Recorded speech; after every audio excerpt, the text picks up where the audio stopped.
Hi guys, welcome back ulit sa Agabundon Channel. So ito nga pala, nandito tayo ngayon para magpalit ng kulan ng ating sasakyan na Suzuki Alto. So yung gamit natin kulan guys,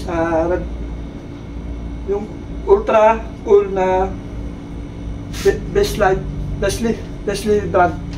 So ngayon lang ako gagamit ng Besley. Ang ginagamit ko talaga dito guys, yung isang brand na kalimutan ko lang, pero okay na tayo dito.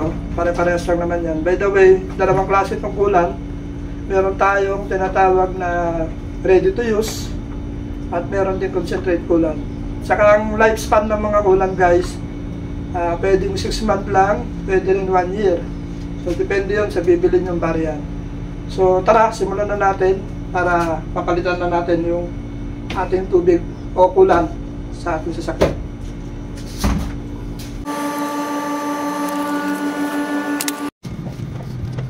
Una sa lahat guys, meron na kayo dapat na langgana kagaya nito para salain yung kanyang tubig o kulan, no? Ilalagay natin dito. By the way, meron drain plug yan. Pwede nyo naman kamayin. Paglalagay nyo lang ulit o natapos na kayo mag-drain, huwag nyo masyadong pakahigpit o gamitan ng plies. Pwede naman kamayin to guys. So ito, sisimulan ko na.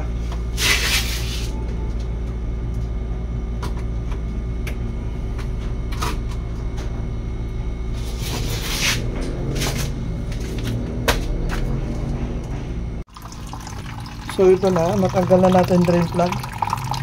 So para malinaw naman yung tubig natin, no? So hindi kasi yan na malinis na yung ating engine bay. Unlike before, na sobrang kalawang. So ito yung drain plug. Kinakamay lang to, ha? Huwag mong masyadong kakahigpit kasi may tendency na ma-loose din.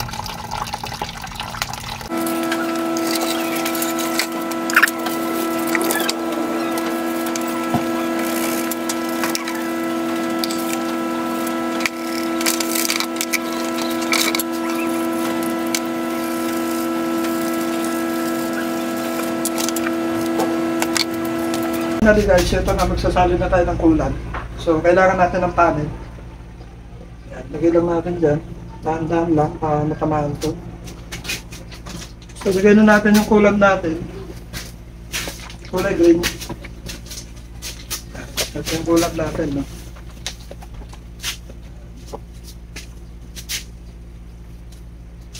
Ibuksan natin, bagong bili lang. So kulay green po ito guys. Ayan. Kulay green. Ready to use na yung gamit natin. Ayan. Kulay green yan. Ready to use na. Ayan. Sasalin na natin. Bali 3 liters lang yung nandito sa loob ng... So sa pagsasalin nito guys, kailangan hintayin yung bumaba. Ayan. Bali 3 liters naman yan. Ito kasi kinuha natin 4 liters. Ayan. So salin na natin ulit.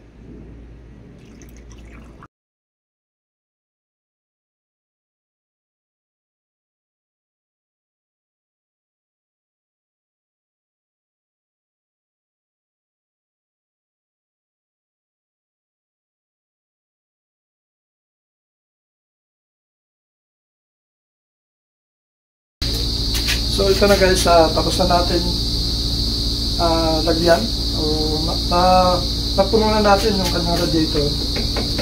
Yan. At saka na-bleed na rin natin yung mga air lock sa loob. Yan. So ibabalik na natin to. Ito yung kanyang reserva. So sa paglagay ng reserva naman sa radiator guys, kailangan dito lang sa full, huwag niyong pupunuin dito kasi magsisirculate sa makina yan. So, ilagay na lang natin ito. Ilagay natin dito yan. Ilagay natin yung reserva. Ilagay natin reserva.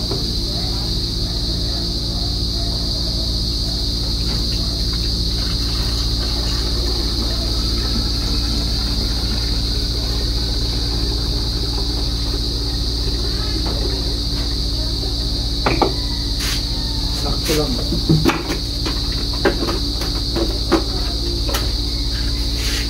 Lagyan natin yung takip na nililisan natin.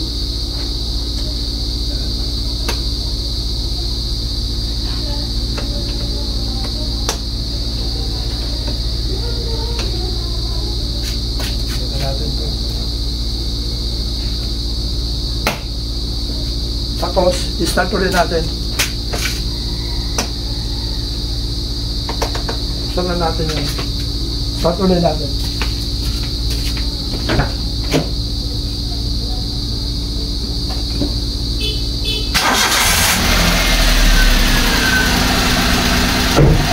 Ayan.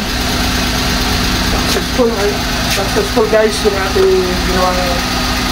Ayan, salamat sa panonood sa aking munting channel. Sana may natutunan kayo sa aking munting video. Salamat guys, and please subscribe on my little channel. Ayan. Salamat and God bless.